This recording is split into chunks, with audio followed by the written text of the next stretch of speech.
famous photograph of a falling man.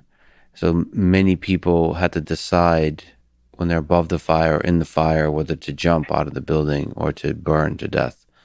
What do you make of that decision? What do you make of that situation? Those people who jumped, those were acts of sheer desperation. I've been in fires and just minor burned, but minor, in situation. But I've been trapped, caught somewhat, ended up in the burn center for some nothing serious at all. But I for those brief seconds, half a minute, was thank God if I didn't have my fire gear on, I would have been burned to a very, very horrible level. Those people were burning alive, and they had the choice of either to stay there and burn alive or to launch themselves.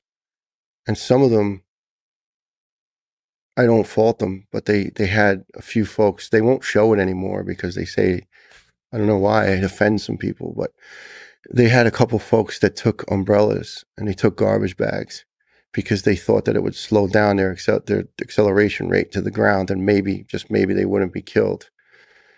And that's, to me, a true sense of desperation for humanity, to say, I'm going to die either way, but let me take my chance.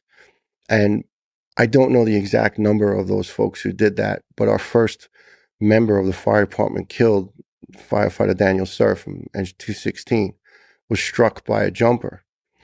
And one of my dear friends was ordered to help take him, and they knew he was passed away because he was hit by a flying missile. I mean, 120 miles an hour, body lands on you. Those two bodies are now crushed.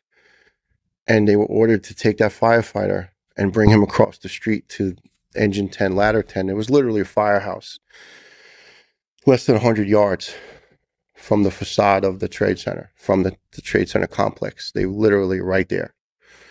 And there was plane parts that went into that firehouse, landed into the front doors, onto the roof, but the building itself was not destroyed. So it was used as a mini command center for quite a while.